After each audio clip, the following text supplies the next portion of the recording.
Welcome back, everybody, to the Minecraft Short Stories podcast. In this episode today, I have a cold, I had a cold. That's not the name for the episode, but I just wanted you guys to know my voice is probably a little bit deeper because I'm recovering from it. But in this episode, as per the title, there is the part 2 to the Escapade in the Outer End, which can be listened to without part 1, but not recommended. I'll summarize part 1 quickly right before we get into the story. Anyways, I'd recommend listening to Escapade in the Outer End part 1 right now. It is the previous episode. Once you're done with that one, then listen to this one. Anyways, part 1 consisted of Simon, which is the main character for the story, protagonist. He went to the end dimension with the intention to defeat the dragon. But while attempting to vanquish the creature, the dragon launched him in a very extraordinary set of events, launched him all the way into the Outer End Islands, which are end islands very far away from the main one, which are separated from the main one by a huge gap. Simon lands on one of those islands, and he is now stuck with no way back. So, let's get right into the story. Simon stood overlooking the void. He was on the edge of a small island, one of the many which helped compose the sparse expanse of the Outer End. He peered eastward, searching for the yellowish-white shade of endstone, the block making up this dimension, that would give away the position of the Dragon's Island. Fitting to the current reality of his situation, the name given to the dimension, the End, seemed fitting.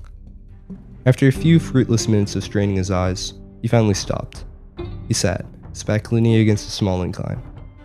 Laying there, his satchel beside him, he did the only thing he felt like doing. He waited. He waited for the hopelessness to stop. Waited for the sun to shine through his bedroom window and wake him from his nightmare. And then he just waited for something, anything to happen. Simon eventually opened his eyes and just lay there, feeling a near overpowering sense of despair. How could this have happened, he asked himself. It was supposed to be simple. The other players Simon had asked for advice assured him that the dragon didn't take much effort to defeat. Just destroy the crystals and then shoot her with arrows. Those other players around Simon's land were adventurers, loaded with gold and diamonds. All defeat the dragon at least once. They were decked with gleaming armor and large houses full of rare dyes. In comparison, Simon was inadequate. He made a plan months before. After feeding the dragon, he would begin to work on obtaining the dyes and precious metals. Then he would come back to his property and begin a larger farm and mine. For a long time, Simon hadn't known how the dragon could continually be killed, but also respawn. A little preliminary research later, he found a partial answer. Apparently, the crystals the dragon used to heal could also be used to respawn her. How, though, was not known, and the explanation for the method used was tentative. Simon sat up, still feeling hopeless. He didn't want to get up, and he couldn't see any reason for it, but he was scared of what would happen to him if he just let himself lay there. After standing for a second, he sat back down and emptied his satchel onto the ground. He needed to take inventory. He had 12 blocks of cobblestone, a water bucket, a compass, and sufficient food for a while, mostly cooked beef, some iron tools and armor that were in decent condition, though dented. Unfortunately, in his flight across the void, he had dropped many of his supplies. His bow and all but a few arrows were gone, as was his extra iron and wood. If any of his tools or armor broke, he couldn't repair them. Simon ate a slice of beef slowly as he repacked his satchel. Standing up, securing his satchel onto his side, Simon began to make a plan. The Outer End wasn't all small barren islands. Some could be more massive than the main one. These behemoths of endstone were usually covered with chorus plants and endermen. According to one of the books involved in his preliminary research, courtesy of the village's local library, chorus plants were incredibly tall, sometimes reaching 22 blocks above the ground. The plant's fruit did have some nutritional value. Simon remembered a warning regarding the eating of it, but he couldn't recall what it was. Anyways, that was the only food source once he ran out. With a last look to the east, he began his trek to the other side of the island. It didn't take long. The island was only a few minutes' brisk walk across, and unattached to others. It floated alone, with the nearest landmass being around 50 blocks away. Simon looked into the infinite black expanse, and wondered what would happen if he fell in. Would he fall forever? Would he just instantly die? Or something else? Any option seemed a horrible way to go. Simon felt a little sick from the stark realization of how close he had been to death, and a grisly one at that. He had a small farm, and along with crops, he raised and butchered pigs and cows. He supposed he should have been used to death at this point. He didn't eat the meat, he traded it to the butcherer for emeralds. With those, he could purchase items from other villagers. This is how he was able to afford the blaze powder. The villagers would also take diamonds and gold in trade, but Simon didn't have any. Not yet, at least. Simon pulled out his iron pickaxe and swung it against the endstone. It gave away easily with a dull cracking noise. He gathered a handful of the blocks and then moved to the edge of the island. He placed a block on the edge and stepped onto it with one foot. It held. Simon smiled, relieved. The reports had been true then. The same force that kept the islands afloat also kept other things aloft as well. Placing the full weight of his body onto the stone, he put another block in front of him. It stayed as well. Inching forward again, and pointedly not looking down into the void, he moved onto the block. Simon placed and moved onto the next block in the same manner.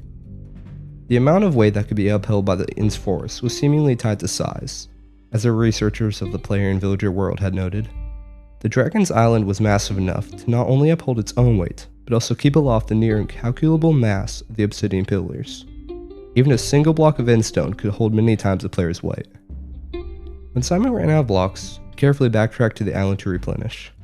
Eventually, there was only a small gap before it connected the two islands. On his 40-block pilgrimage back, Simon noticed something concerning. The bridge shook slightly, and occasionally a soft groaning came from the blocks. As Simon laid down his last fifth of the bridge, the shaking increased noticeably. The blocks dryly grated together as they shook in place, and stone dust falling far into the void below. He grew more worried with each block added.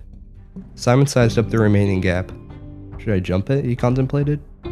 Well, if the bridge did collapse, he could probably make it, and if it didn't, then he had a way back. The bridge didn't collapse. Simon's eyes were watering from the amount of dust as he connected the final block, but he crossed successfully. This new island was larger than the previous, and much less flat. As Simon walked, his compass told him a southwest direction. He had to continually climb.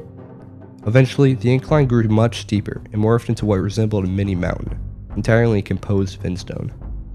After all this endstone, Simon's eyes were tired of the light yellow color. The dim ambient illumination didn't do the shade any favors as well. After hopping and climbing his way onto the mountain, Simon was immediately drawn to the dark purple plants. The chorus plants, or they must be chorus plants, grew sparsely all across the side of the island. The nearest was on an elevated, but relatively flat, section of the mountain. Simon sat and devoured a steak, then nibbled on an apple, as he studied the nearest plant. It was only around 6 blocks high, nowhere near its potential. Its stem was mottled shades of deep purple, with lighter purple lines running and crossing across. At outstretches of the plant were bulbous lumps, sometimes from which grew another branch of the plant. At the very top of the higher branches were ginormous bulbs. The bulbs looked like the rest of the stem, but much larger, most around the size of an entire block. The particular plant Simon was studying had 2 bulbs, but also a flower. Simon supposed the flower came from the bulbs, as they were of similar size and shape.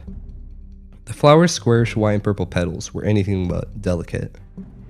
Simon noticed something peculiar about the flower, but couldn't make it out from where he sat. He repacked his satchel and stood, walking over to the plant. As he looked upwards, he realized what it was. The flower wasn't one flower. It was 5 different blooms, all in a hard bulb. I guess the answer's where the flowers came from, he thought, amused.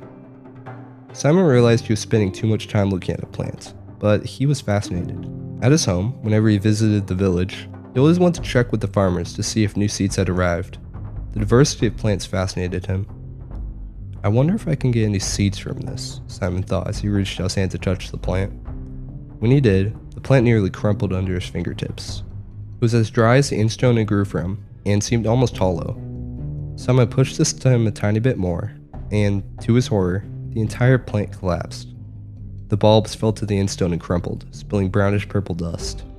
The flowering bulb, though, landed with a thud and rolled. After recovering from accidentally killing a plant for no reason, Simon went after the bulb. It had rolled down the slope and was pretty banged up. He picked it up, and the first thing he noticed was that it had some weight. It wasn't as brittle as the rest of the plant. Most of the petals had fallen off, and inside, to Simon's delight, there was a fruit. He plucked it out and examined it. The fruit was purple, almost the same shade as the stem. It didn't look very edible and didn't smell very delectable, but Simon pocketed it anyway, hoping he would never have to resort to eating it. In search of the bulb, Simon had already almost reached the bottom of the mountain. He was near the edge and could see a nearby landmass through the dimness. It looked huge and was only around 30 blocks from the island.